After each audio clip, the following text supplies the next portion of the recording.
Bien, je trouve que déjà les pronostics se sont réalisés. C'est assez rare.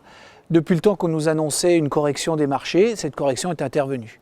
Là où les pronostiqueurs ont eu tout faux, c'est qu'ils pensaient que cette correction arriverait à cause des échanges entre les États-Unis et la Chine, à cause des problèmes du pétrole dans le détroit d'Ormuz. Et finalement, cette correction est arrivée à la suite d'une crise sanitaire sans précédent qui a imposé un arrêt brutal de toute activité productive sur l'ensemble du monde. Alors, cette crise est totalement atypique par rapport aux crises que nous avons vécues dans les années 2008 et 2013. C'était des crises qui étaient des explosions de bulles, c'est-à-dire qu'il y avait de la spéculation sur des marchés particuliers, alors que là, la crise est mondiale. Il n'y a pas un secteur qui marche mieux que l'autre, il n'y a pas un secteur géographique, pas un secteur industriel qui marche mieux que l'autre. Tout s'arrête. Et c'est l'arrêt total pendant ces 2 mois et demi qui ont créé cette pénurie de la demande et pénurie de l'offre, parce que, entre-temps, le système productif s'est arrêté.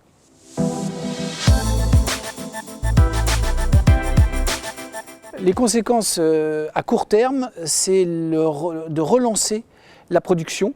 Et une fois qu'on a relancé la production, il faut relancer la consommation. Donc il faut relancer la croissance, et pour relancer la croissance, il faut relancer la confiance.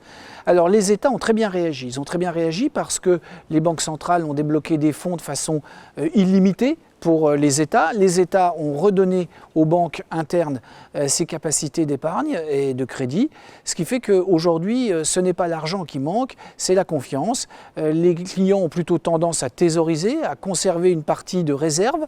Les entreprises essayent de relancer la machine et la production, mais pour l'instant, on ne peut pas dire que la demande rencontre l'offre.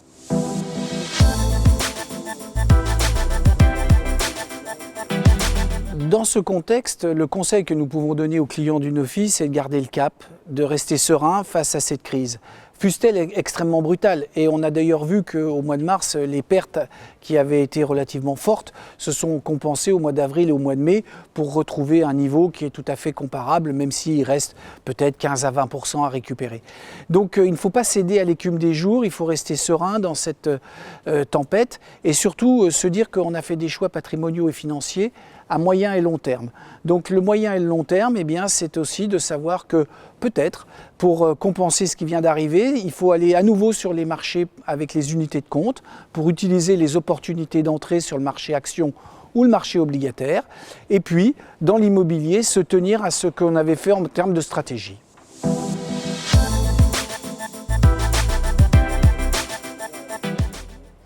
L'immobilier reste un produit de référence parce que nous avons des normes qui sont fixées dès le départ. Vous avez un bail, ce bail prévoit un montant de loyer, donc le rapport locatif, il est connu.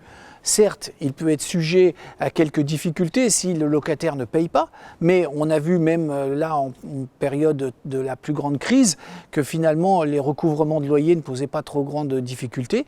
Et donc sur des gens qui ont des baux avec des engagements à 6 ans ou 9 ans, eh bien vous savez que le rapport locatif sera là. Ensuite, s'il devait y avoir des modifications dans les comportements, notamment des locataires de bureaux, parce qu'il y a une appétence pour revenir à la campagne ou pour avoir du télétravail, ce sont plutôt à l'intérieur des bureaux que les modifications se feraient et non pas la situation géographique des bureaux.